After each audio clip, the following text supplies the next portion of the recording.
you will not be saved by the god plutonium. In fact, you will not be saved.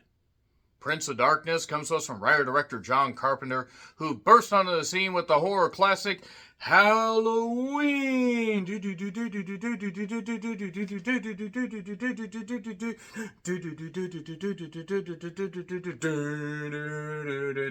And so on into infinity. And from there, John Carpenter with Halloween was known as a horror icon.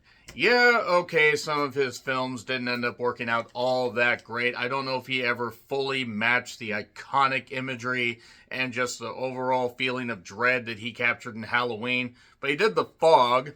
He also did They Live. Beware, They Live. And he ended up actually producing quite a few memorable movies throughout the 80s, even the 90s. He did end up doing Ghosts of Mars that wasn't all that great in the early 2000s. But John Carpenter, quite the goddamn film director, and somebody that, quite frankly, should be put on the Mount Rushmore of horror icons of all time, in my personal opinion, or at least be in the discussion. And then there's Prince of Darkness. Now, this does star Donald Pleasence, yes, the man that was in Halloween, and he's also been, well, unfortunately dead for about 30 years at this point.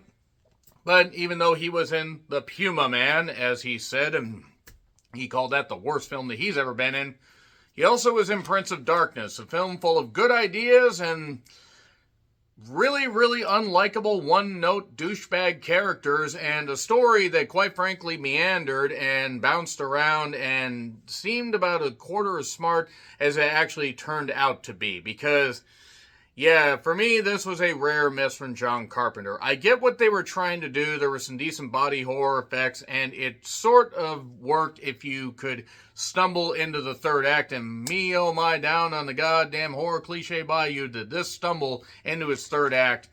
But really, the unlikable characters and just the mere fact that this film, you got so many other great John Carpenter movies that you could focus on.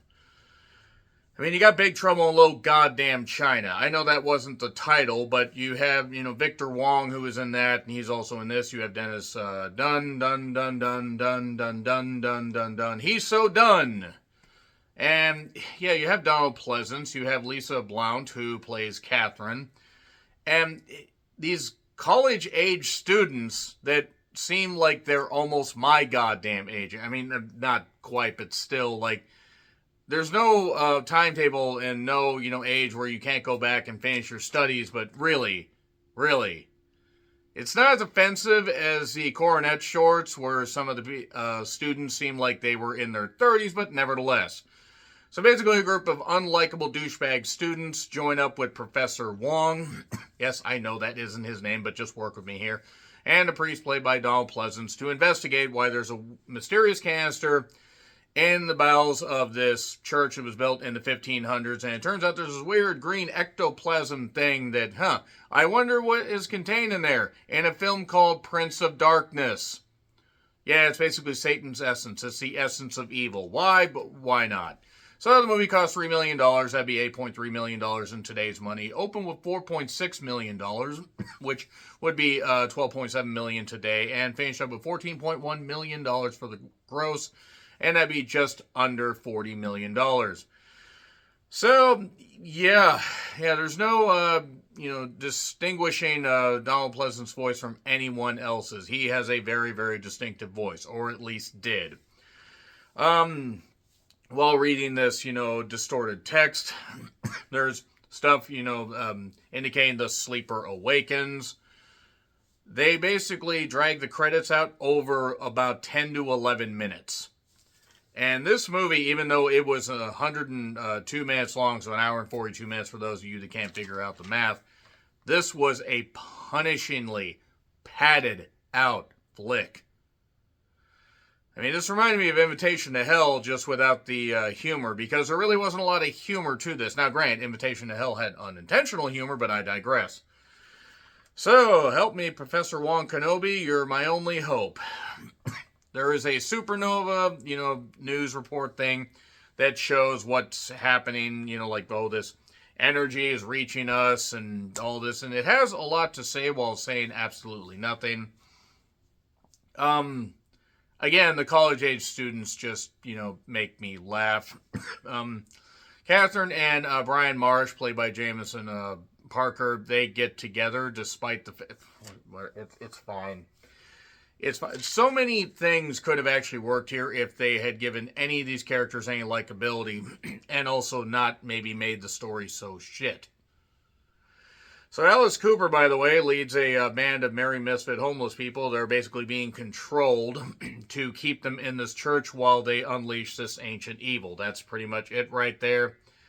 Alice Cooper actually apparently was offered this role, even though I think he just wanted to see what was going on. He kind of was interested with the idea, and Carpenter's like, hey, you want to be part of the movie? Because Carpenter's just that kind of person. He helped out the homeless people on the They Live set and actually, gave them money, gave them food and shelter, and that speaks highly of John Carpenter's character. So, yeah, basically they just investigate. We get some language from, we get some ancient language translated. Various characters, various women, and various men interact with each other in this church that it doesn't actually seem like the basement area and the outside shots of the church actually are the same thing, but I digress. So basically these, the Alice Cooper-led crew are there to keep them, just keep them locked in, and there's one line that actually does kind of summarize this whole thing. I hate to tell you guys, but this is all bullshit. And there's maggots or worms all over the goddamn window because it's obvious they shouldn't be there. And, oh yes, and if they fall asleep, they have weird nightmares, like they're being transmitted from some distance. Because it turns out we're also having sci-fi elements, because this particular energy that is... The father of Satan put this, entity in there, his son, I guess, and other amalgamations of shit and everything. This movie just got so boring, I just stopped caring what the fuck was going on. So, yeah, Kelly ends up, Kelly and Lisa and various other women end up getting possessed by this whole thing, because the canister starts spraying out, and, oh, I see, it's okay when a canister of Satan's juice sprays in a woman's mouth, but if I do it, let's just move on from that. And just, again, like, I can't emphasize enough just how punishingly boring this whole thing is. It's not even funny, it's not scary, it's not alarming, except that it kept going. So, yeah, they basically have to stop this evil from coming out. Satan needs a host, or the evil needs a host. Lisa gets possessed. Dennis Dunn is not really given anything to do except crack some weird jokes. He ends up in a closet at one point, because why not? And, oh yes, and all the Alice Cooper crew managed to put all this random furniture and all this trash against these doors so they couldn't get out. At one point, a guy gets stabbed trying to leave. That's early on before people get more possessed. And images and dreams are transmitted from the future. Basically, we keep cutting to this weird camera view thing where they're transmitting from year 19, or like 19, and then we go back later, it's 199. Oh, we're in the future, because it's 1987, so 199 would indicate we're a little bit far off. But, yeah, basically there's a character that melts away, and he melts away and bugs away, and he turns into bugs, and pray for death. Yeah, I was at this point, because I was very annoyed by this movie. But then Satan's green ectoplasm juice gets all over everybody and inside everybody, and I mean, I guess there are worse ways to go. Why not? There are worse ways to go, like continuing to watch Prince of Darkness. So yeah, finally things sort of kick in. People are attacking. There's character Walter, the black guy, shockingly does not die first. That's kind of what amazed me about this movie, so credit to John Carpenter for going against the tropes. And yeah, meanwhile, Donald Pleasance disappears for a bit, then we see him reading from a Bible, and it turns out that Kelly, who basically is, being used as the host, is melting away. And, oh yes, there's this makeup, little opener thing, makeup kit, where you can reach in the mirror. No, really, you can reach in the mirror. And then there's this mirror that's there that you can reach through. Because people are having nightmares and are having weird shit going on with them. But reach through the mirror and you can pull the true evil out of whatever dimension it's locked in. Because why not? And then Catherine basically decides, hey, I know what I'm going to do.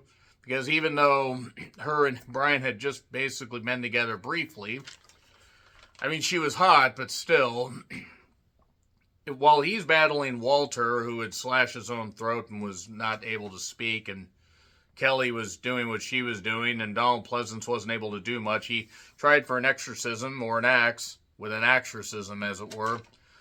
But then Catherine's like, hey, wait a second, I could stop this evil by jumping through by pushing, Kelly through the goddamn mirror along with me, and I drown with water on the other side.